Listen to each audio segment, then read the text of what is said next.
हमने बात की थी कि जो पोटेंशियल लेबर है वो अर्बन एरिया में उसका इंक्रीज हो रही है, यानी जो सक्षम लोग हैं, सक्षम श्रम है, वो भी अर्बन एरिया में जा रहा है।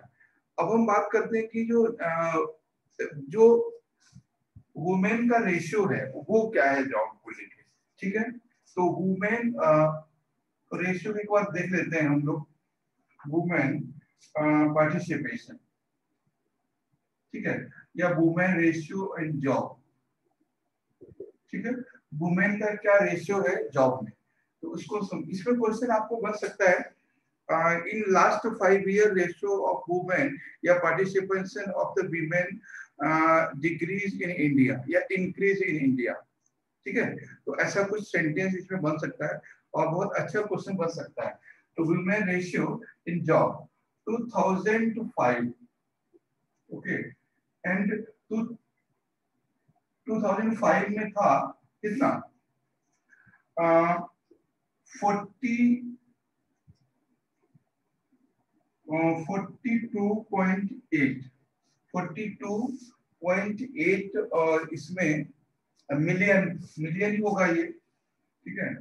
हाँ, एम्प्लॉय थी ये, एम्प्लॉयड। एंड 2018 डेटा समझिए, 2018 they are only 18%, 23% employed. So 23 million, ये मिलियन ही डेटा है, ठीक है। यानी सब ये मान लीजिए कि with in last decade, with in 10 year, with in 5 year ratio of women job decrease हुआ है इंडिया में। तो एक बात ध्यान रखना है कि यंग मैन का भी डिक्रीज हुआ है और जो वीमेन है उनका भी कम हुआ है, तो दोनों का रेशियो कम हुआ है। और ये जो डेटा है हम आपसे बात शेयर कर रहे हैं, ये डेटा इकोनॉमिक सर्वे में रहता है, इकोनॉमिक सर्वे में, ठीक है।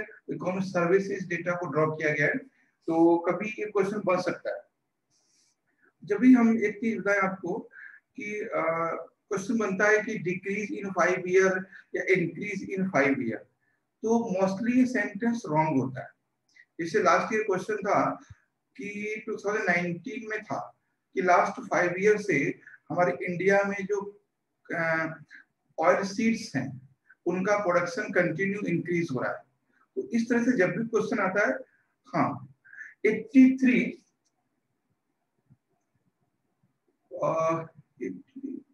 23 है, ये 23 मिलियन, ये मिलियन 23 मिलियन। आपको 28 लिखा सर। हाँ वो सर 8 सॉरी 23 है, ठीक है। 23 नंबर ऑफ फीमेल या number of women participation decrease हुआ है, लगभग आधा रह गया, आप समझ रहे, आधे के आसपास ही है। तो आधा सर इसका क्या कारण है, सर इसका क्या कारण हो सकता है? इसका कारण बहुत हो सकता है कि देखो क्या है, तो ये है कि जो जिस तरह से जैसे मनरेगा है, ठीक है, तो मनरेगा में भी फीमेल का पार्टिसिपेशन बहुत कम हुआ है इंडिया में। और जो जिस तरह से जो मशीनिक जो यूज ऑफ मशीन्स है उसमें भी बहुत लेबर कम हुआ है ना। जो जैसे पहले लेबर काम करता था उस जगह पे मशीन काम कर रहा है, ठीक है। तो 23 मिलियन लोग एम्प्लॉयड हैं फीमेल अभी, अभी इस समय। तो ये 42 थे, उससे कम होकर 23 एम्प्लॉयड है। 23 मिलियन अभी वीमेन एम्प्लॉयड है, अनएम्प्लॉयड नहीं है, एम्प्लॉयड है। यानी जो एम्प्लॉयड पर्सन का जो परसेंटेज, जो नंबर ऑफ एम्प्लॉयड है वो कम हुआ है, ये कहना चाह रहा है।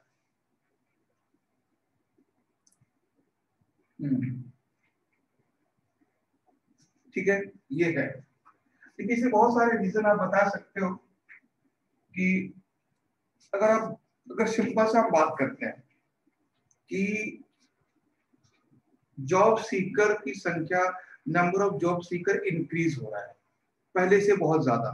पहले मान लीजिए अभी देखो 20 2011 में 6.7 मिलियन जॉब सीकर हैं, ठीक है। तो जॉब सीकर कितने हैं? 20 मिलियन, 6 पॉइंट जॉब सीकर हैं। कब है ये? अब वही आती है 2018 में जॉब सीकर कितने हैं? 21.1 मिलियन, 21.1 मिलियन, ठीक है। जो मिलियन है वो जॉब सीकर है, यानी जॉब को तलाश करने वाले लोग। ये जो इंक्रीज हो रहा है, जो जॉब सीकर बढ़ रहे हैं, है ना, उसका एक रीजन ये भी है, हमारे यहाँ लिटरेसी रेट बहुत ज्यादा है।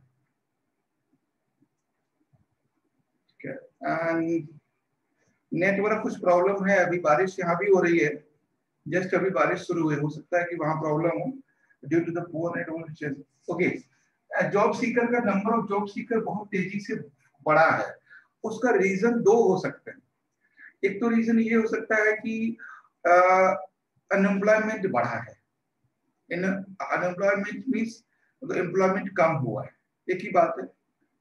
यूज ऑफ मशीन्स, ठीक है, या changing of infrastructure material, infrastructure में चेंज हुआ है, स्कीम्स में चेंज हुआ है, और मशीन का यूज ज्यादा हुआ है, यानी हमें कम जरूरत है। ये पहले ही दिन हमारे प्रधानमंत्री ने बोला था, मिनिमम गवर्नेंस और मैक्सिमम गवर्नेंस, है ना। तो मिनिमम गवर्नेंस का मतलब होता है कि वो लोगों को जॉब कम देंगे, काम ज्यादा लेंगे। ये पहले दिन का उनका स्टेटमेंट था। तो एक तो ये है कि जॉब क्रिएशन कम हुआ है, दूसरा ये भी हो सकता है, दूसरा एक रीजन ये भी है कि पहले जैसे मान लीजिए किसी जगह पे अगर 500 लोग बीए हैं, सपोज करो 500 लोग बीए हैं, अब क्या है, और इसमें किसी एरिया में मान सकते हैं कि 2000 लोग हैं, ठीक है। 2000 लोग में 500 लोग क्या है, बीए हैं, यानी ग्रेजुएशन है, जो भी जॉब, बीटेक है, जो भी कह सकते हैं, कुछ भी है, तो ये बीटेक है। अब क्या हुआ है, ये 2005 में हो सकता है, अब 2018 में क्या है, ये 2000 में 1700 ग्रेजुएशन, 1700, ठीक है, यानी जॉब सीकर है। तो पहले क्या था कि जो लिटरेसी जो रेट था वो कम था, ये भी हो सकता है कि पहले किसी गांव में मान लीजिए 2000 लोग हैं, 2000 में 500 लोग हैं जिनको जॉब की तलाश है, मतलब जिन लोगों ने पढ़ाई की है ना, बीटेक, बीए, एमए, जो कुछ बीएड वगैरह जो किया है वो है। उसके बाद कि 2018 में 1700 हो गए वहां पे, तो जॉब सीकर तो बढ़ गए, है ना, जॉब सीकर की संख्या बढ़ गई। तो इस तरह से है। तो एक तो ये हो सकता है कि नंबर ऑफ जॉब जो सीकर्स हैं वो इंक्रीज हुआ है, उसका रीजन ये है कि एम्प्लॉयमेंट में डिक्रीज हुआ है, use of machine, change of infrastructure, ये रीजन है। दूसरा ये भी रीजन है कि लिटरेसी रेट इंक्रीज हुआ है, ये भी है, ठीक है।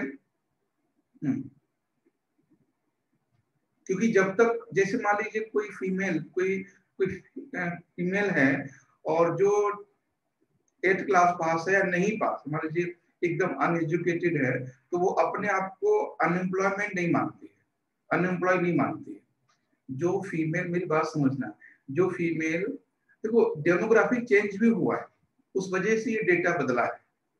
जो जैसे हमारे यहाँ जो घर में लेडीज थी, जैसे मदर थी, और भी लोग हैं जो पढ़े लिखे नहीं थे, ठीक है, वो अपने आप को अनएम्प्लॉय नहीं मानते थे, ठीक है। आज क्या है, आज की जो शादियां हो रही हैं, आज की जो बहुएं आ रही हैं, आज की लड़कियां पढ़ लिख रही हैं, तो वो अपने आप को अनएम्प्लॉय मान रही है, क्योंकि वो कैपेबल है करने के लिए, है ना, पहले जरूरत ही नहीं थी। तो वो, तो जो एक हाउसवाइफ थी उसको कभी अनएम्प्लॉयमेंट में या अनएम्प्लॉय में कंसीडर नहीं किया जाता। लेकिन आज जो लड़की है, पढ़ी लिखी लड़की है या बहू है, जो भी है, तो आज वो पढ़ी लिखी है तो वो अनएम्प्लॉय सीकर में आ गई, तो नंबर ऑफ जॉब सीकर बढ़ गए, ठीक है। तो दोनों चीजें आपको लिखना है यहाँ पे, सिर्फ ये नहीं लिखना है कि सरकार बीजेपी की आ गई तब ये सारा कुछ हो रहा है।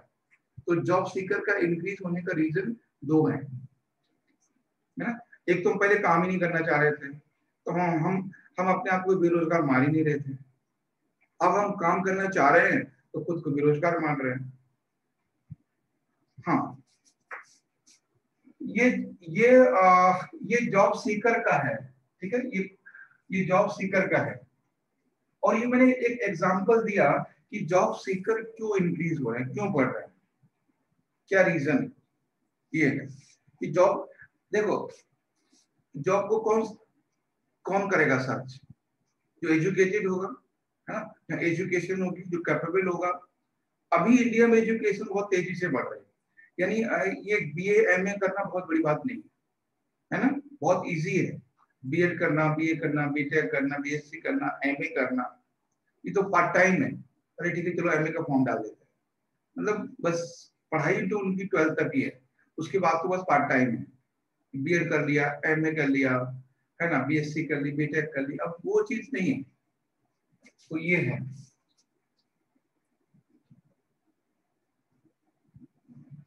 और अपने अगर देखो क्या होता है, कई चीजें हैं जो हमें डेटा को डिफेंड करना होता है, बचाना होता है। कि हम लोग यहाँ पर जो एम्प्लॉयमेंट है, एम्प्लॉय है, ठीक है, जो जो एक एम्प्लॉयड पर्सन, एम्प्लॉयड मैन या एम्प्लॉयड पर्सन की बात करें हम, है ना, कैसे होता है, रोजगार। रोजगार, हम उस व्यक्ति को रोजगार मानते हैं इंडिया में जिसके पास गवर्नमेंट जॉब है। इंडिया में जो एम्प्लॉयमेंट का या अनएम्प्लॉयमेंट का जो रेशियो तेजी से इंक्रीज हो रहा है, उसका रीजन ये है कि हम उस पर्सन को एम्प्लॉय मानते हैं जो गवर्नमेंट सर्विस में है, ठीक है, जो गवर्नमेंट सर्विस में है। हम उसको एम्प्लॉय नहीं मानते जो जिसमें स्किल है या जो खुद से कर रहा है, उसको हम एम्प्लॉय नहीं मानते। ये प्रॉब्लम है ना, यही सबसे बड़ी प्रॉब्लम। आज लोग हमें भी अनएम्प्लॉय में भी कंसीडर करते हैं, वो तो अभी बेरोजगार है। समझ रहे मेरी बात, हम जैसे लोग कितने हैं यूपीएससी में पढ़ाते हैं, समझ रहे मेरी बात, तो हम लोग भी अनएम्प्लॉय में आते हैं, लोग कंसीडर करते हैं, डेटा हमारा उसी के जाता है। तो ये प्रॉब्लम है यहाँ पे। तो एम्प्लॉयमेंट इसलिए इंडिया में बढ़ गया है। क्लियर हुआ कुछ?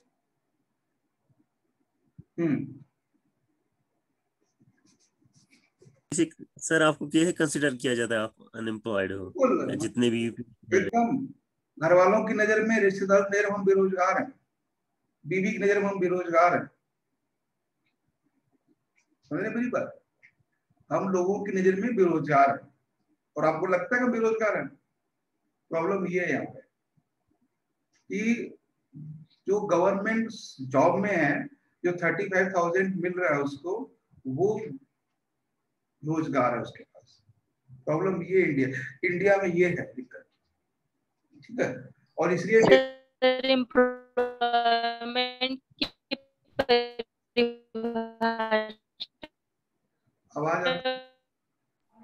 आवाज कट रही है उनका, आवाज पड़ेगी। एम्प्लॉयमेंट की परिभाषा बदलने की जरूरत है, बिल्कुल बदलने की जरूरत है। और गवर्नमेंट को बदलने की, गवर्नमेंट तो कोशिश कर रही है ना, लेकिन गवर्नमेंट जब भी कोशिश करती है लोग मजाक बना लेते हैं, बोलते हैं बताओ पकौड़े बेचेंगे हम। तो पकौड़े का मतलब पीएम का ये नहीं था कि आप हम जाके पकौड़े बेचेंगे, है ना। आपने नाम सुना होगा किप्स वाले, किप्स नहीं सॉरी, केएफसी, केएफसी नाम सुना है? अल्ताफ, केएफसी सुना होगा? जी सर, जी सर, यस उसका समझ रहे ना कि उसकी बिरयानी होती है 450 रुपए की, चिकन उसका एक क्वार्टर होता है 650 रुपए का। अब लोग बिरयानी बेच रहे हैं, वो चिकन बेच रहा है ना। ऐसा नहीं अंडे नहीं बेच रहा है, अंडे भी बेच रहा है। हल्दीराम नमकीन बेच रहा है। तो प्रॉब्लम क्या है, यहाँ पे डेफिनेशन चेंज करने की जरूरत है लोगों को। उन्होंने पकौड़ा बोल दिया तो बोले पकौड़े, है ना। अब वही पकौड़े अगर किप्स वाला अगर मतलब केएफसी वाला बेचता है तो वो बिजनेसमैन है। वही पकौड़े अगर पीएम ने बोल दिया तो वो गलत बात हो गई, है ना। और ये सब जानते हैं, इकोनॉमिस्ट भी जानते हैं जो पकौड़े वाली बात बोली गलत नहीं थी, लेकिन बस इसलिए अपोज कर रहे हैं कि हम अपोजिशन में हैं। पकौड़े का इशारा ये था कि खुद का काम, उनका मतलब ये था। तो ये चीजें हैं। और जैसे कल ही मैंने बताया था कि मतलब अगर लगभग 12 लाख लोग, ठीक है, 12 लाख लोग हर साल जॉब सीकर हो जाते हैं, 12 लाख लोग, समझ रहे? तो यानी जो इतनी बड़ी संख्या है, और जॉब कितनी निकलती हैं, जॉब कहाँ किस फील्ड में है जो बड़ी जॉब है? बड़ी जॉब रेलवे में है, बड़ी जॉब टीचिंग में है, जो नंबर ऑफ ज्यादा निकलती है, ठीक है। उसके बाद पीएससी में है, पीएससी में बहुत कम है। सबसे ज्यादा जॉब हमारी इसी फील्ड में है, रेलवे में और टीचिंग, सबसे ज्यादा जॉब। अब वो भी कितनी निकाल देते होंगे, है ना? कुल ये पूरी साल में रेलवे और इसमें 2 लाख नहीं निकाल पाते होंगे, 2 लाख जॉब। और पीएससी कितना निकालता होगा? मान लीजिए 4-5 स्टेट निकालते हैं, 2000, चलिए 3000, 5000 निकल देते हैं। पीएससी 5000 ले लेते हैं लोगों को, सारे मिला लेते हैं, BPSC, JPSC, CGPSC, MPSC, RPSC, सारे मिला लेते हैं, तो भी 5000 नहीं होगा। तो सबसे ज्यादा प्रॉब्लम ये है, 2 लाख जॉब हम क्रिएट नहीं कर पा रहे हैं, ठीक है। और अभी हमने क्या बोला, डेटा हमने क्या बोला था 2018 में, ये डेटा था 2018 में जॉब सीकर कितने थे? वो थे ये 21.1 मिलियन। ये हैं, ये जॉब सीकर लोग हैं, इतने लोगों को जॉब चाहिए। हाँ, और पीएसयू सेक्टर्स है, मतलब बहुत कम बच गए। अब बाकी कितनी जॉब्स आती हैं? बहुत कम। पटवारी की आ गई, है ना, और छोटी छोटी जॉब्स 2-4 सीट आती है। डिग्री कॉलेज में तो बिल्कुल सीट नहीं होती, ना के बराबर नहीं होती। बहुत सारे ऐसे लोग हैं। अब इसमें देखो, डेटा को अगर आप क्लियर करोगे, जैसे सीए हैं, जितनी भी सीए हैं वो सारे अनएम्प्लॉयमेंट में कंसीडर किए जाते हैं। जितने भी एलएलबी हैं जो वकालत कर रहे हैं, वो सारे अनएम्प्लॉयमेंट रेशो में आ जाते हैं, क्योंकि कोई गवर्नमेंट का डेटा उनके पास नहीं है। क्या एडवोकेट अनएम्प्लॉयमेंट है? ठीक है, मैं नहीं है, वो अनएम्प्लॉय नहीं है, वो एम्प्लॉय है, लेकिन गवर्नमेंट उसको नहीं मानती। क्या सीए है? नहीं, वो भी हाई एम्प्लॉय है। जो प्राइवेट डॉक्टर प्रैक्टिस कर रहे हैं वो भी नहीं आते हैं। तो इसलिए एक कहते हैं गवर्नमेंट 1% से कम लोगों को जॉब दे पा रही है, और यही लोग कहते हैं हम एम्प्लॉयमेंट है, यही एम्प्लॉय है और बाकी सब अनएम्प्लॉय है। तो ये चीजें हैं। मगर एक सीपीएमटी एमबीबीएस करने के बाद, है ना, 50 लाख खर्च करने के बाद वो 40,000 नौकरी लिए भटकता रहेगा। एक जो एमबीबीएस करता है उसके मान लीजिए 20 लाख खर्च हुए और 30 लाख हुए, आजकल 20-30 लाख से कम नहीं होते एमबीबीएस में। तो 20-30 लाख खर्च करने के बाद 40,000 नौकरी लिए भटकेगा, और जब तक 40 नहीं मिलेगा तब तक खुद को वो बोलेगा हम तो बेरोजगार है। तो ये प्रॉब्लम है, ठीक है। तो बाकी काफी बातें हो गई, डेटा को हम संभाल सकते हैं। अब सजेशन क्या हो सकते हैं वो लिख लीजिए। What is the suggestion? Suggestion क्या है, किसके लिए? सरकार के लिए। What is the suggestion? तो सजेशन क्या हो सकता है? पहला तो सजेशन है इन्वेस्टमेंट इन ह्यूमन कैपिटल। सबसे मेन पॉइंट है इन्वेस्टमेंट इन ह्यूमन कैपिटल। मतलब कि जो मानव संसाधन है उसमें इन्वेस्टमेंट करने की जरूरत है। इन्वेस्टमेंट, इसका पॉइंट का मतलब क्या हुआ बता सकते हैं? क्या है इन्वेस्टमेंट इन ह्यूमन कैपिटल? मतलब ये है कि अगर आपने स्कूल या कॉलेज, है ना, ये सारी चीजें ठीक है कर दी, स्कूल और कॉलेज के बाद उसमें स्किल डेवलप करना है, स्किल, तो ये है इन्वेस्टमेंट, है ना। कोई 12th कर लिया, बीएससी, बीटेक, बीए, जो भी डिग्री है उसके पास है, उसको स्केल करने की जरूरत है। तो investment in human capital, skill, how to earn, how to serve, that is a skill, है ना। मतलब क्या हुआ कि एक चीज सही बात है कि हम लोगों को कि ये 12th क्लास करते हैं, 12th क्लास तक हम लोगों की बोला जाता है सिर्फ पढ़ना है। 12th क्लास में बोला जाता है एकदम घोड़े बन जाओ, इधर उधर नहीं देखना है, सिर्फ पढ़ना है, कुछ भी नहीं सोचना है 12th क्लास तक, ठीक है। 12th क्लास में जब हम कॉलेज में जाते हैं, तो कॉलेज में जाते हैं तो भी बोलते हैं कॉलेज ठीक से कर लो, ठीक है। फिर हम कॉलेज के 2-4 साल बाद, मान लीजिए 3+ ईयर, 3 साल के बाद, 3 से साल के बाद देखा जाता है हमें कि सर्विस क्या करो, सर्विस सर्च करो, ठीक है, जॉब की तलाश करो, तो सर्विस की तैयारी करो। आफ्टर 3 ईयर ग्रेजुएशन करने के बाद, ग्रेजुएशन के समय हमसे बोला जाता है कि सर्विस की तैयारी करो, यूपीएससी की तैयारी करो, यूपीएससी जॉब मत करो, यूपीएससी तैयारी करो, पीएससी करो, जो भी जॉब्स हैं, एसएससी जो भी हैं, उन सब की सर्विस सर्च करो, यानी उनकी तैयारी करो। हमें कभी ये नहीं सिखाया जाता है कि हाउ टू अर्न, कभी नहीं सिखाया जाता है कि अर्न क्या होता है, अर्निंग क्या होती है, कभी सिखाया गया? कभी नहीं। और जस्ट आफ्टर 5 ईयर, मतलब ग्रेजुएशन के जस्ट 5 ईयर, घर वाले बोलते कि कुछ कमा रहे हो कि नहीं। अचानक से क्वेश्चन आता है, सडन, कुछ कमा रहे हो कि नहीं। अरे भाई, यहाँ तक हमें कुछ देखने नहीं दिया, बिल्कुल आंखें बंद कर दी, तो नहीं देखना, सीधे कॉलेज स्कूल जाना है, पढ़ाई करनी है, अच्छा विद्यार्थी बन के रहना है। यहाँ भी वही हाल हुआ, यहाँ पर आपने लगा दिया हमें तैयारी करने में, और अचानक से एक दिन पूछने आ जाते हो कि कुछ कमा रहे हो कि नहीं।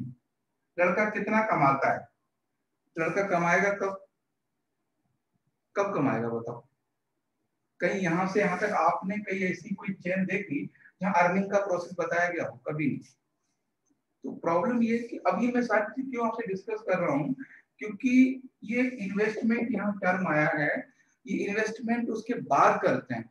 क्यों ना ये इन्वेस्टमेंट यहीं से शुरू हो, तो इतना अनएम्प्लॉयमेंट ना हो। जापान में ऐसा होता है, जापान में, नॉर्थ कोरिया में, साउथ कोरिया में, वहां देखिए एक साइड में बिजनेस क्लास होते हैं। तो इस तरह से तो ये चीजें हैं। अचानक से क्वेश्चन हमसे हो जाता है कि कुछ कमाओ, कैसे कमाए भाई, है ना। कभी चाय तो बनाने नहीं दी, वो भी बोर्डिंग स्कूल में पहुंचा दिया, खाना बनाने की दूर की बात है ना। तो ये चीजें हैं। तो सजेशन आपका यही दे सकते हैं, इन्वेस्टमेंट इन ह्यूमन कैपिटल। आप बहुत कुछ इस पे सजेशन दे सकते हैं लोगों को। उसके बाद है कि हाँ, revival of the productive sector.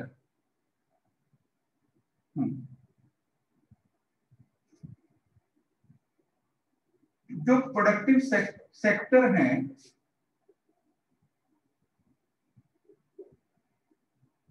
उनको रिवाइवल करना है, ठीक है, उन्हें शुरू करना है। तो revival of the productive sectors, जो प्रोडक्शन करते हैं, है ना। उसके बाद है जो अभी इस बार हमारे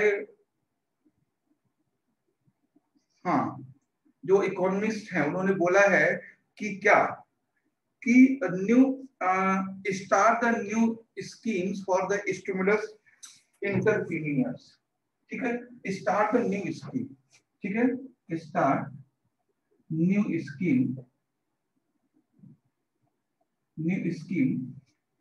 फॉर to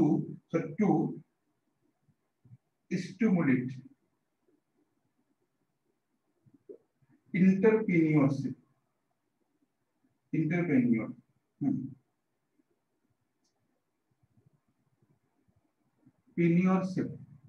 एंटरप्रेन्योरशिप को स्टिमुलेट करते हैं, ठीक है, उनको ऐसी स्कीम को।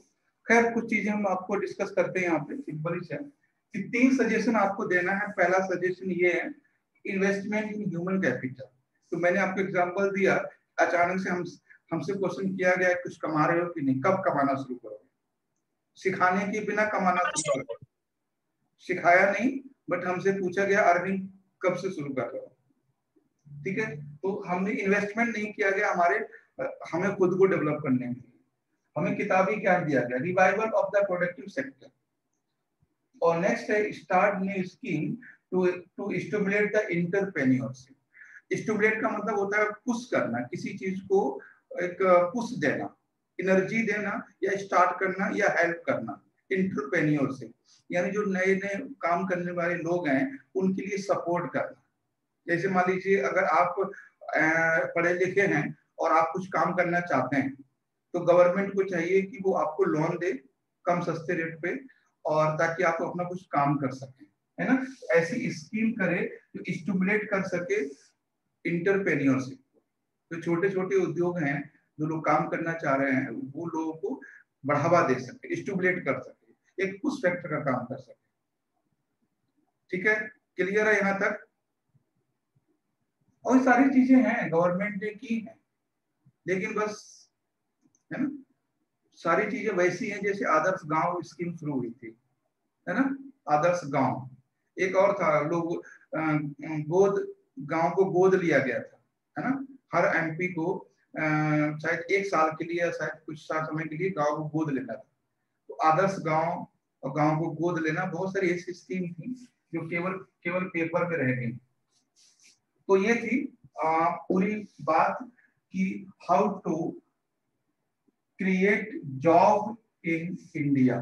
हमने टॉपिक आज और कल से how to create a job in India,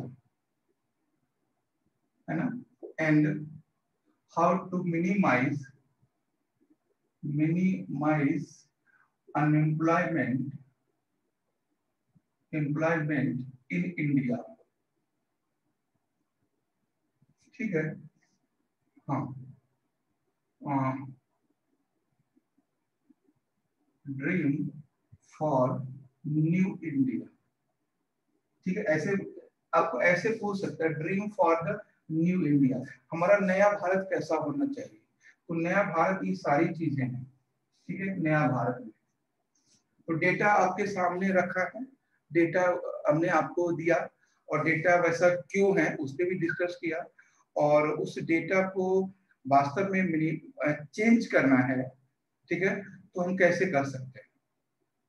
बस ये ध्यान रखना है, we have limitation in source but we have huge human capital.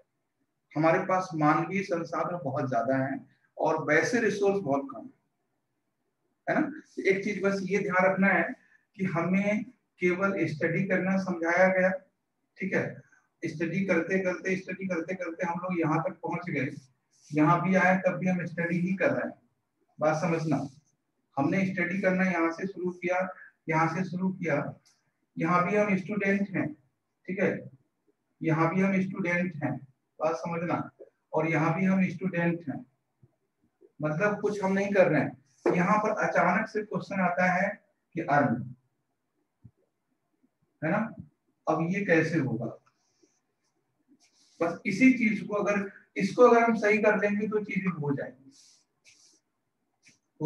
ठीक है। तो ये चीज ध्यान रखना है।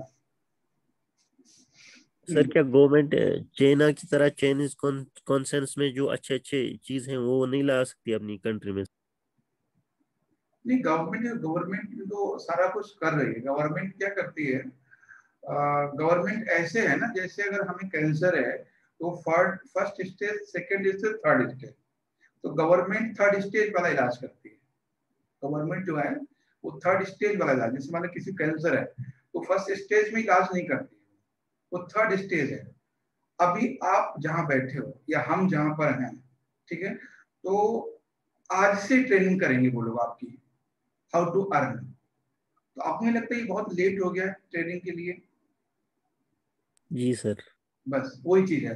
अब ये चीज आपको यहाँ सिखाई जाती स्कूल लेवल पर, ये चीजें साथ साथ पैरेलल में चलती रहती। तो आपको अचानक से ये क्वेश्चन कुछ अटपटा तो नहीं लगता। बोला अच्छा ठीक है, कोई दिक्कत नहीं, कर रहे हैं। स्मार्ट स्टडी हो सकती है। हाँ, स्मार्ट स्टडी हो सकती है, बहुत सारी बातें हैं। ठीक है, ये चीजें तो स्कूल लेवल पे शुरू की जाए। और आज देखो क्या होता है कि आपको पता है कि एक दुकानदार का बच्चा दुकानदार क्यों बनता है? जैसे कोई कोई किसी परचूनी की दुकान है, ठीक है, तो वो दुकानदार ही बच्चा बनेगा। क्यों? उसने वो देखा है, वो सीखा है, मतलब उसके अंदर वो चीजें डेवलप हो रही है, तो वो भी वही काम करेगा, वो भी वही काम करेगा। और एक चीज और भी आप देखना कि अगर किसी घर में कोई पढ़ा लिखा माहौल है, अगर टीचर है, तो बहुत ज्यादा प्रोबेबिलिटी होती है कि उसका बच्चा भी टीचर बने। मतलब कई बार आपने देखा होगा ये चीज। ठीक, कई सारे ऐसे केसेस होंगे जहाँ टीचर का बच्चा टीचर ही बनता है, उसके दिमाग में वो सेट हो जाता है ना। कभी हमने नहीं सोचा वो डॉक्टर बनेंगे, कभी नहीं सोचा। हाँ, आईएएस अलग चीज, डॉक्टर की कभी नहीं सोचा, क्योंकि वो माहौल नहीं था घर में। तो ये चीजें हैं। आज अगर हम पढ़ा पा रहे हैं तो उसका रीजन ये है कि हमने 10th क्लास से पढ़ाना शुरू किया, क्योंकि पिताजी टीचर थे। मैं बोल रहा हूँ कि कैसी चीजें डेवलप होती हैं, कैसे कनेक्ट कर रहा हूँ। पिताजी हमारे टीचर थे, उनको मैं देखता था, तो मुझे लगता था कि ये कर रहे हैं वो मैं भी कर सकता हूँ। तो 10th से पढ़ाना शुरू किया, 10th से पढ़ाया, 12th से पढ़ाया, सिर्फ शौक के लिए। पैसे कभी कमी नहीं थी, कि अकेले पढ़ने वाले थे और टीचर थे पापा गवर्नमेंट जॉब में, तो ऐसी कभी पैसे की बात नहीं थी कि पैसे की कमी इसलिए पढ़ाया हो, बस शौक था पढ़ाने का। तो 10th में, 12th में, बीए में, एमए में पढ़ाते रहे। और आज आज ये लेवल है, कोई दिक्कत नहीं, ना बोलने में ना पढ़ाने में। तो क्योंकि वो माहौल हमें मिला, और ये अगर सबको मिलेगा ना माहौल, तो कोई प्रॉब्लम नहीं आएगी कभी भी। तो जॉब सीकर नंबर कम हो जाएंगे। तो ये चीजें, हमारी कोई ट्रेनिंग नहीं हुई, लेकिन वो दिमाग में चीजें चल रही थी। अगर स्कूल लेवल से चीजें शुरू हो जाए तो बहुत कुछ आसान हो जाएगा। ठीक है, तो ये जो हमने 3 सेंटेंस लिखे थे कि ड्रीम ऑफ आवर इंडिया, या हाउ टू डेवलप या इन क्रिएट जॉब इन इंडिया, तो बहुत सारी बातें थी, हमने समझ ली। ठीक है, अब नेक्स्ट टॉपिक देखते हैं।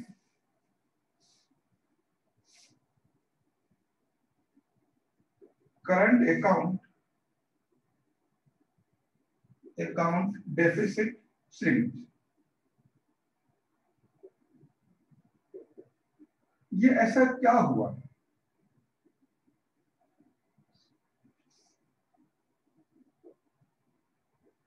यानी जो सीएडी में कमी आई, क्या बोलते हैं इसको, चालू वित्त खाता, है ना, में कमी,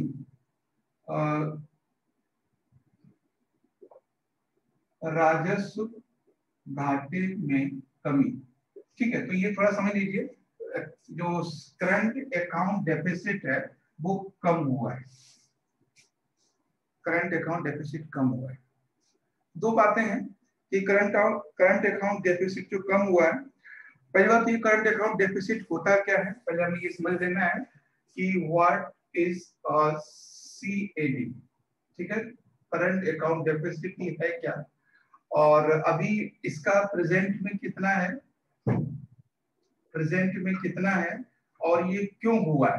तो कुछ कुछ बातें हैं कि करंट अकाउंट डेफिसिट क्या होता है। सर करंट अकाउंट हमेशा डेफिसिट में ही क्यों होता है? ये कभी बैलेंस्ड नहीं रहा है सर। हाँ, इस बार तो बैलेंस हो सकता हो जाए। पहले होता क्या है ये पता है ना, करंट अकाउंट डेफिसिट क्या होता है, फिर आप समझ जाएंगे क्यों ये हमेशा मतलब कम रहता है। तो क्या लिखे हैं sir? Current account sir debit लिखे हैं क्या? Current account deficit, DEFICT strings, राजस्व घाटे में कमी। करंट अकाउंट, सर हाँ बताएं। सर जो सरकार जो बजट बनाती है सर, सर उसमें जो खर्ची होती है उसमें हाँ, उनको जगह से वो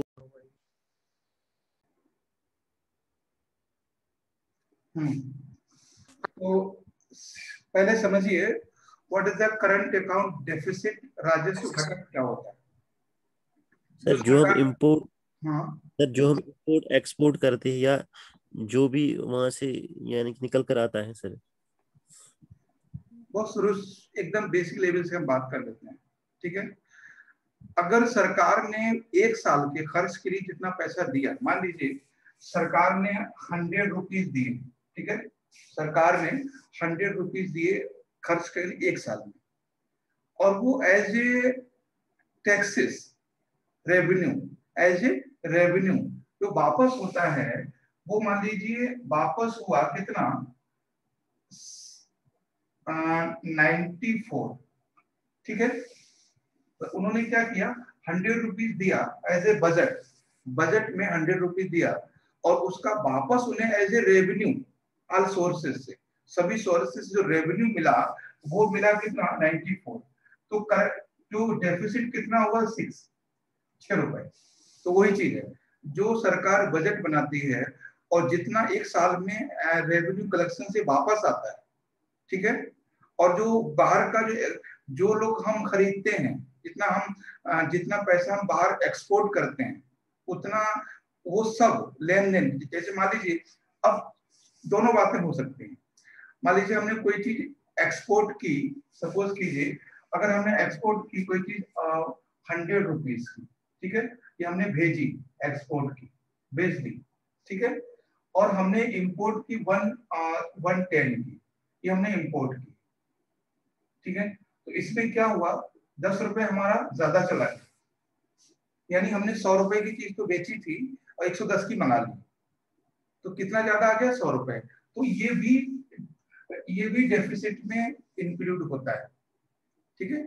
इंटरनेशनल ट्रेड जो है वो कितना बैलेंस में है, ये भी इंक्लूड होता है, और जो बजट का जो रेवेन्यू कलेक्शन है वो कितना डिफरेंस है, वो भी होता है।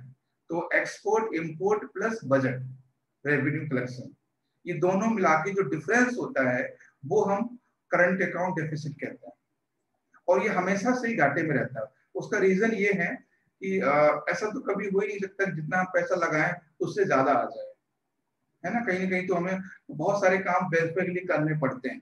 जैसे मान लीजिए अगर हमने पैसा लगाया ओल्ड पेंशन, ठीक है, ठीक है, ओल्ड पेंशन है, विडो पेंशन है, बहुत सारे ऐसे काम होते हैं, जो बहुत सारे ऐसे फंक्शंस होते हैं जो वेलफेयर के लिए करने होते हैं, तो उनका कौन वापस करेगा। स्कीम्स हैं और पेंशंस हैं, ये सब जो ये पैसा जाता है ये वापस नहीं आता। मान लीजिए किसी को हमने पेंशन में 1 लाख रुपए दिया, है ना, वो कितना पे कर सकता है उसका 1 लाख पे, ठीक है, पूरा तो नहीं कर पाएगा, कुछ भी करे तो टैक्स देगा या मतलब रेवेन्यू देगा, जो भी को देगा वो पूरा तो नहीं वापस आएगा, ठीक है। तो ये चीजें हैं। तो ये था व्हाट इज द सीएडी। तो डिफरेंसेस क्या लिखना है, डिफरेंसेस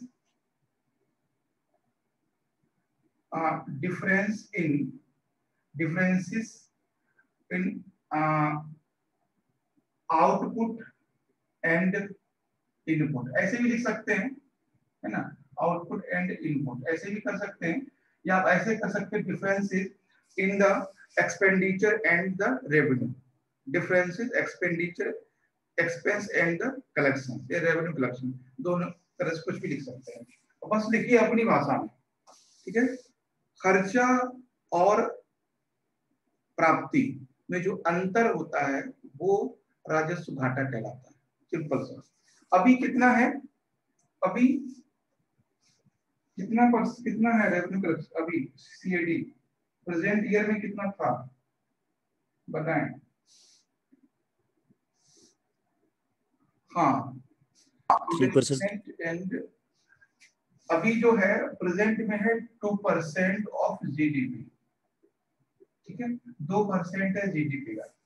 हमेशा ये 3.5 3.4 ऐसा रहा है, और पहले तो 3.4 से पहले मैंने कितना इससे कम देखा ही नहीं कभी भी, जब से हमको समझने लगे हैं।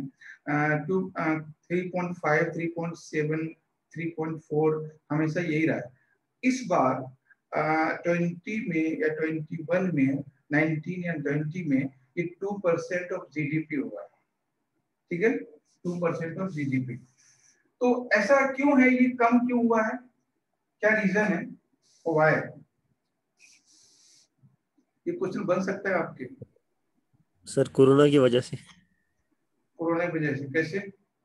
कोरोना की वजह से देखो, ना तो आपने ईएमआई दी होगी, ना तो आपने बैंक का लोन दिया होगा, और ना ही आपने बिजली का बिजली का बिल दिया होगा, आता ही नहीं है, देंगे कहाँ से?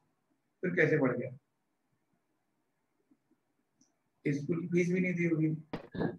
सब दिए हैं सर। सब दिए हैं, अच्छा। Yes sir.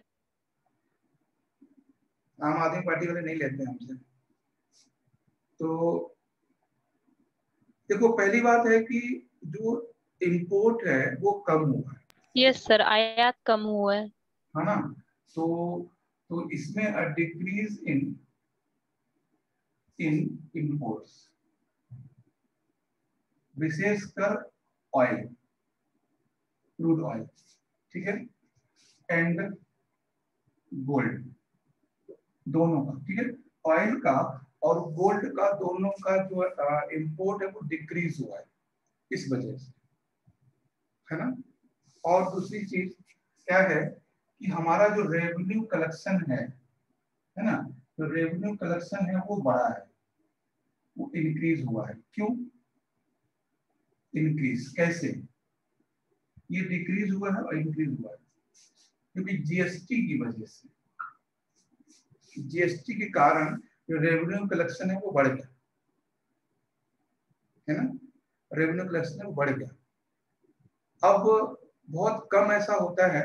और तीसरी चीज, ऑनलाइन ट्रांजेक्शन, ऑनलाइन ट्रांजेक्शन जो है, ठीक है, या ऑनलाइन पेमेंट, ऑनलाइन पेमेंट। अब इसमें कोई छिपा नहीं सकता कि क्या हो रहा है, सब कुछ सामने है।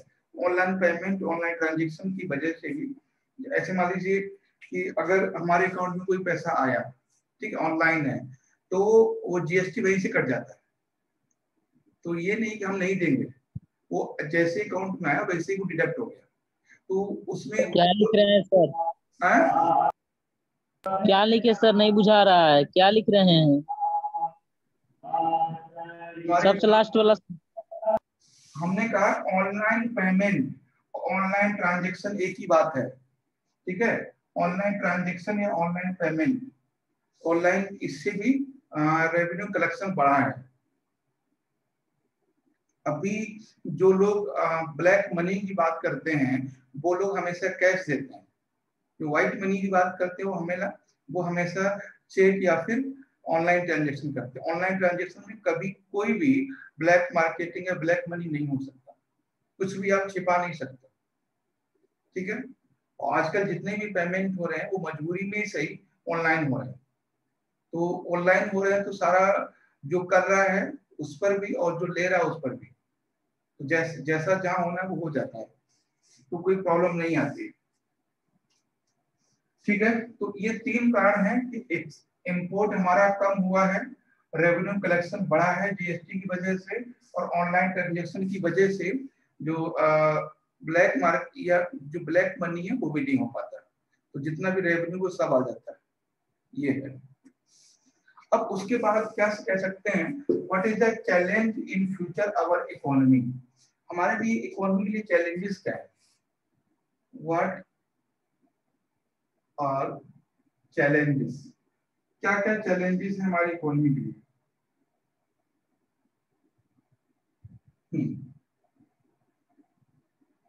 कोई बता सकते हैं?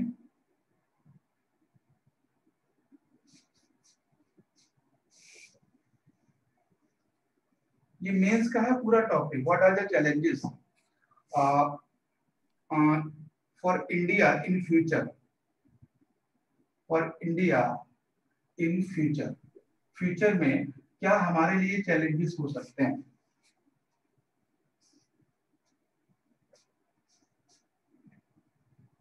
तो अगर ये आपने ऐसा मेंस में लिख दिया, ठीक है, तो आप लोग देख रहे हो कि जो बाकी जो भी यूट्यूब पे क्लास वगैरह होती हैं तो सिर्फ वो सिंपल सी बात करते हैं या हम लोग चीजों को बिल्कुल गवर्नमेंट ऑफ इंडिया के लेवल पे जाके समझने की कोशिश करते हैं, वैसे आप भी सारी चीजों को पॉइंट टू पॉइंट नोट करना। तो ये एक्चुअली करंट अफेयर्स नहीं है, ये पूरा मेंस का क्लास है, ये द हिंदू नहीं है। जैसी क्लास होती है वैसे ही है। तो अगर कहीं कोई समझ में आए तो आप इसको नेग्लेक्ट मत करना, अवॉइड मत करना, समझना जरूर, क्योंकि ये पॉइंट ऐसे हैं। तो अभी हमारे लिए क्या क्या चैलेंज है फ्यूचर के लिए बता सकते हैं। अब ये सारी चीजें हैं जो बुक्स में नहीं मिलेंगी, आपको पूरा ग्लोबल इकोनॉमी समझना पड़ेगा। तो पहला चैलेंज देखिए क्या है, ठीक है। हाँ, फास्ट इंक्रीज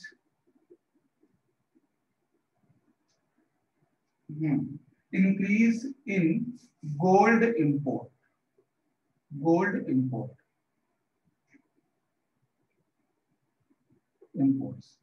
तो बहुत तेजी के साथ गोल्ड का इंपोर्ट इंक्रीज होगा, बहुत तेजी के साथ, बहुत तेजी के साथ गोल्ड का इंपोर्ट होने वाला है। क्यों? ऐसा तो नहीं है कि गोल्ड लिया ना जाए, हाँ ये अलग बात थी, कोरोना में शादी हुई, लॉकडाउन में तो नहीं लिया गया, फिर अचानक से गोल्ड की डिमांड बढ़ेगी जैसे मार्केट खुलेगा, ठीक है। लोगों को सिर्फ मार्केट बंद थे, लोगों के पास पैसा नहीं था ऐसी बात नहीं थी। मेरी बात समझ रहे हैं क्या है? ऐसा नहीं है कि लोगों के पास पैसा नहीं था, हाँ ये ठीक है, जहां शादी 15 लाख की होनी थी वहां पर 12 लाख की हुई, 3 लाख की नहीं हुई। लेकिन ऐसा नहीं था जहां 15 लाख की शादी होनी थी वहां पर 1 लाख की हुई, ऐसा नहीं था। उनका जितनी भी शादियां हो रही हैं उनका एस्टिमेट अभी का नहीं है, उनका एस्टिमेट 10 साल पहले का है। इसमें कोई लड़की है आपके घर में, ऐसा थोड़ी ना आप अभी से प्लान बनाए शादी कितना खर्च होना है, आपके माइंडसेट पहले किया होगा। और माइंडसेट तो पहले नहीं, माइंडसेट तो बहुत पहले हो जाता है कि इससे पहली वाली जो शादी हुई थी वो 10 लाख की हुई थी, इसको 12 करना है। तो जो एस्टिमेट है मैरिज का वो कोई कोरोना की वजह से नहीं इधर उधर हुआ है ना। बड़ी बहन कितनी हुई, छोटी वाले कितनी होनी है, तो फिक्स है वो कैसे अरेंज करना वो अलग बात है, लेकिन वो फिक्स है इतने की होनी है। तो अचानक से गोल्ड का इंपोर्ट्स बढ़ेगा, ठीक है। गोल्ड का इंपोर्ट बढ़ने का रीजन ये भी है कि गोल्ड सेफ है ना, एक सेफ कमोडिटी है। दूसरा इसमें है हायर कंपोनेंट ऑफ गोल्ड, ठीक। अब इसमें क्या होगा, रेज ऑफ पेट्रोलियम प्राइस,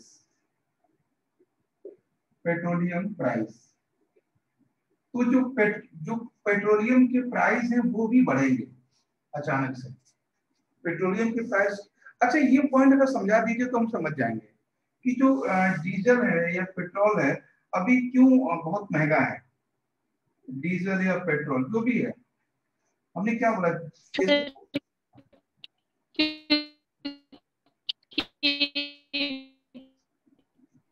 उतना इम्पोर्ट नहीं हो पा रहा है, हाँ जितना इम्पोर्ट नहीं हो पा रहा है, आयात नहीं कर पा रहे हैं सर हम उतना। हाँ दो चीजें हैं यहाँ पे।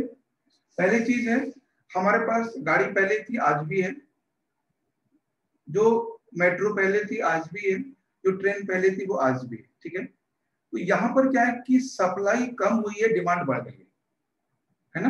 पहला रीजन है कि सप्लाई कम हुई थी क्योंकि पहले भारत सरकार ने नहीं मंगाया, भारत सरकार ने किसी कंट्री में वहां से ऑयल नहीं आ पाया, जितना था उतना कंज्यूम होता रहा, ठीक है। तो सप्लाई और डिमांड में डिफरेंस, सप्लाई कम है डिमांड ज्यादा है, पहली चीज, ठीक है। तो सप्लाई क्या हुआ है कि कम हुई है और जो डिमांड है वो बढ़ गई है, डिमांड क्या हुआ, इंक्रीज हुआ है। तो दो पॉइंट के यहाँ पे लिख लेना है क्या कि सप्लाई, बहुत से लोगों को नहीं आ रहा समझ, सप्लाई कम हुई है और डिमांड बढ़ गई है, डिमांड में इंक्रीज हुआ, पहला पॉइंट, ठीक है। कि पेट्रोलियम के प्राइस क्यों बढ़े। दूसरा, decrease in the production, production में तो कमी आई है, सारे लोग तो घर में बंद थे, कौन प्रोडक्शन करेगा, ठीक है। तो डिक्रीज इन प्रोडक्शन। तो जो प्रोडक्शन है ऑयल का उसमें भी डिक्रीज हुआ है। अब ऐसा तो नहीं था खाली कोविड-19 इंडिया में आया था, ईरान में भी था, सऊदी अरेबिया में भी था, जहां जहां भी ऑयल रिजर्व है, जहां ऑयल का प्रोड्यूसन होता है, प्रोडक्शन होता है, वहां पर हर जगह था। तो डिक्रीज इन प्रोडक्शन, तो जो प्रोडक्शन है वो भी डिक्रीज हुआ है। तो ये चीज ध्यान रखना है, वो भी डिक्रीज हुआ है। और ये लोगों को, बहुत कम लोगों को ये आंकड़ा पता है, बस इतना पता है कि सरकार ऐसा कर रही है इसलिए हो रहा है। तो डिक्रीज इन प्रोडक्शन और decrease in supply and increase in demand. Demand में अब बढ़ोतरी हुई है और पूर्ति में कमी आई है, इस वजह से प्राइस हाई हुए हैं। उसके बाद है बहुत इंपॉर्टेंट पॉइंट है ग्लोबल ट्रेड वॉर। ये भी हमारे सामने चैलेंज है, ग्लोबल ट्रेड वॉर, ये भी है और कई बार ये आया है। ग्लोबल ट्रेड वॉर समझते हैं?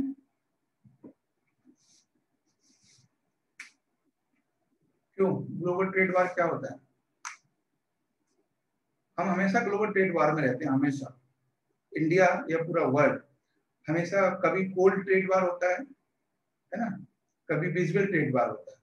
कोल्ड ट्रेड वॉर हमेशा रहता है। ट्रेड वॉर का मतलब है कि यूएसए की कमोडिटी ज्यादा सेल होगी इंडिया में, या चाइना की कमोडिटी ज्यादा सेल होगी इंडिया में, है ना। कुछ ऐसा यूएसए करेगा कि चाइना का जो प्रोडक्शन है वो इंडिया में कम हो जाए, या चाइना कुछ ऐसा करेगा कि यूएसए का जो कमोडिटी है, यूएसए की जो मार्केट है वो इंडिया में कम हो जाए, है ना। तो कोल्ड वॉर हमेशा रहता है। जैसे इंडिया को कल्चरली हम लोग बोलते हैं, सॉरी जो चाइना है उसको हमेशा हम लोग निगलेक्ट करते हैं। ये माइंड में लोगों के दिमाग में बैठा दिया गया है कि चाइना का जो भी प्रोडक्ट्स होता है वो खराब होता है।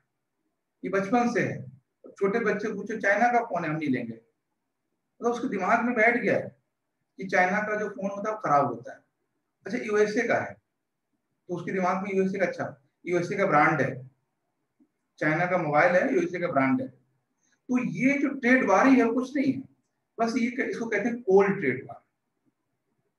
कोल्ड ट्रेड वार दिखाई नहीं देता है, लेकिन हम इसमें हमेशा जीते हैं, हमेशा जीते हैं। और 3 ही कंट्री हैं, 2 कंट्री हैं जो ट्रेड वार में इन्वॉल्व होते हैं, एक तीसरा और कभी कभी आ जाता है रशिया, वरना यूएसए और चाइना है, ठीक है। तो फ्यूचर में ये ट्रेड वार भी हो सकता है ना, ट्रेड वार भी कभी हो सकता है। तो बहुत सारे डिसीजन होते हैं विजिबल नॉन विजिबल कि यूएसए की गवर्नमेंट चाहती है कि तुम जो भी पाकिस्तान है या चाइना है या रशिया है उनकी कम्युनिटी पे बैन लगा दो, या खुद से बदनाम करते हैं वो लोग, ये चीज वहां की खराब है। तो बहुत सारी बातें चलती हैं। आपने ये चीज एग्जाम्पल देखा होगा साफ साफ, कुंडनकुलम प्रोजेक्ट आपने देखा होगा। कुंडनकुलम प्रोजेक्ट जो है वो तमिलनाडु में है और रशिया उसको बना रहा था, ठीक है। दिल्ली से 3000 किलोमीटर पे है, 2.5 से 3000 किलोमीटर होगा कैपिटल से, हमारे राजधानी से। और फिर भी उसको इतना उसके निगेटिव प्रचार किया गया, ऐड किया गया, लोगों को पैसे दे दे के रोड पे उतारा गया, क्योंकि वो रशिया का था और यूएसए कभी नहीं चाहता था कि वो प्लांट रशिया लगाए, फायदा रशिया को हो रहा था। और जो भी मीडिया में चीजें चल रही थी कि वो कभी भूकंप आ सकता है, पूरा तमिलनाडु पूरा इंडिया खत्म हो जाएगा, जबकि नरोरा तो यहाँ से 121 किलोमीटर है और उस समय का बना हुआ, जब कोई बहुत टेक्नोलॉजी भी नहीं थी, ये मैंने डिस्कस किया है आपको। तो ये क्या होता है, ये ट्रेड वार ही तो था। इंडियन पीपल्स को, कॉमन पीपल को, इंडिया की मीडिया को कहीं न कहीं इनडायरेक्ट और डायरेक्ट यूएसए से फंडिंग होती थी, और इंडिया की जो मीडिया है या जो लोग हैं वो एक साउंड क्रिएट करते थे अगेंस्ट रशिया, क्योंकि ये प्लांट ना बनाया जाए। और यही कारण था कि धीरे धीरे रशिया से हमारे संबंध खराब हो गए, चाहे ब्रह्मोस को लेके हो, चाहे वो कुन्नकुलम को लेके हो। कुन्नकुलम भी मतलब बहुत अच्छे से काम नहीं कर रहा है।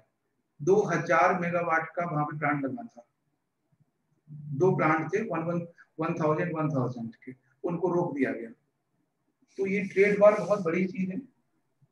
कभी हमें दिखाई देता है। सर हाँ सर बिना भारत सरकार की मर्जी के यूएसए कैसे ऐसे कर सकता है, मतलब जो भी चीजें फैलानी है उसको अपना ट्रेड बढ़ाने के लिए, तो जब तक हमारी गवर्नमेंट नहीं चाहेगी तब तक कैसे हो सकता है। ठीक है, मीडिया को फंडिंग की जाती है पर और कुछ हद तक तो रोका जा सकता है। अब मीडिया को, लेकिन सरकार ही सपोर्ट करती है ना उसको। अब रशिया देखो, अब बताइए कि यूएसए के प्रेसिडेंट से मिलना, है ना, उनसे दोस्ती बताना, उनसे यारी बताना, ये तो इंडिया का प्रेसिडेंट, इंडिया के पीएम अपने आप को प्राइड फील करते हैं, ठीक है। और सरकार को ही पैसे की जरूरत है, भले रोड बनाने के लिए नहीं, नहीं इलेक्शन में दारू पिलाने के लिए चाहिए ना पैसा, तो पैसा वहीं से आता है। अब प्रेसिडेंट, अब ट्रम्प के लिए, ओबामा के लिए, बाइडेन के लिए, है ना, 2-4 करोड़ रुपए बहुत बड़ी बात नहीं है, लेकिन 2-4 करोड़ से बिहार में 3 दिन दारू चलाई जा सकती है इलेक्शन के टाइम, और क्राउड कलेक्ट किया जा सकता है। अभी चाइना पैसा क्यों देगा इंडिया को? तो कहीं ना कहीं ये चीजें वो है जो हम लोग लिख नहीं सकते, लेकिन होता है ना, लेकिन ये चीजें होती हैं। और जो चीजें सामने है वो भी आप देख लीजिए। सामने ये है कि हमारे इंडियन सिटीजन चाइना ज्यादा जा रहे हैं कि यूएसए ज्यादा जा रहे हैं, और हमारे सिटीजन यूएसए में ज्यादा जॉब करते हैं, तो कहीं ना कहीं यूएसए की बात में माननी पड़ेगी। जो आप लिख सकते हो मेरी बातें, अपनी बातें आप लिख सकते हो कॉपी में, कि अब डिपेंड करता है कि यूएसए में इंडियन ज्यादा हैं, तो कहीं ना कहीं इंडिया पर भी दबाव रहता है, वो वहां पे सेंक्शन लगा देगा, हमारे इंडियन प्रॉब्लम हो जाएगी। तो जहाँ लोग हमारे सर्विस कर रहे हैं, जहाँ से लोग मतलब पैसा लेते हैं, तो वहां के बारे में हम लोग बहुत गलत नहीं कर सकते। तो कुछ चीजें हम लोग सामने से लीगली बोल सकते हैं, और कुछ चीजें पीछे दरवाजे से चलती हैं। और आपको पता है आज तक चैनल क्या बोलता है ना, इंडिया टीवी क्या बोलती है। तो ये सारी चीजें, मतलब ये सब कुछ ट्रेड वार का पार्ट होता है, ये सब कुछ। आप ये बात बोल सकते हो, देखो भैया हम यूएसए के खिलाफ नहीं जा सकते क्योंकि हमारा परिवार के 2 लोग यूएसए में जॉब करते हैं, आप बोल सकते हो। लेकिन चाइना तो जॉब नहीं करते हैं परिवार वाले, तो हम चाहते हैं कि यूएसए से हमारा रिश्ता अच्छा रहे, भारत सरकार भी चाहती है। और जो इनडायरेक्ट सपोर्ट होता है यूएसए का, वो इनडायरेक्ट भी सपोर्ट करते हैं, चाहे वो पाकिस्तान के लिए हो, चाहे वो चाइना के लिए हो, उनके पास पैसा है, ठीक है। तो ये सारी चीजें हैं, तो ट्रेड वार को समझिएगा, कभी लिखिएगा, और वो आपको डिपेंड करता है जो आप सुन रहे हैं, जो बोल रहा हूं मैं, इसको कैसे आपको लिखना है ना। लिखिए कुछ ऐसा समझ में आ जाए, लेकिन डायरेक्ट कुछ मत बोलिए, ऐसा कुछ होता है। हाँ, एग्जाम्पल आप दे सकते हो कि ऐसा कुन्नुकुलम के समय हुआ था, और ऐसा आज भी हो रहा है, क्योंकि India is a big market. सबसे बड़ी बात है, भारत सबसे बड़ा भूखा देश है। कोई भी यहाँ पर आके आना चाहेगा, क्योंकि उसके यहाँ पे जो मार्केट है, जो उसकी कमोडिटी है, वो सेल होंगी। हर आदमी तो व्यापारी है ना। बात ये है, natural crude oil imports is less. हाँ, अभी कोविड-19 के समय ऑयल का इंपोर्ट्स कम हो गया था, कम भी हो गया था और प्रोडक्शन भी नहीं था, इस वजह से, क्योंकि सारी चीजें हमारी बंद थी, तो सारा फोकस हमारा कोविड पे था, तो हम लोगों ने क्रूड ऑयल इंपोर्ट नहीं किया, और जो लोग प्रोडक्शन कर रहे थे वो भी लोगों ने कम कर दिया, क्योंकि लेबर नहीं थी, बहुत सारी बातें थी, आप सब पता है, ठीक है। तो ये था आपको ये करंट अकाउंट डेफिसिट कैसे कम हुआ है, और ये टॉपिक आप अच्छी समझ लिख लेना कि what are the challenges for India in future. आने वाले समय भारत के लिए क्या क्या चैलेंज हो सकते हैं, और अच्छे से समझिएगा, और फोकस रखिएगा इंडिया और यूएसए और चाइना को लेकर, इन तीनों पॉइंट पे लिखने की कोशिश करना, फिर हम बता देंगे आपको, ठीक है। अभी टाइम तो हो गया है क्लास का। क्लास के लिए हम लोग मिलते हैं 2:30 बजे मिलते हैं, ठीक है, 2:30 पर पॉलिटी क्लास के लिए।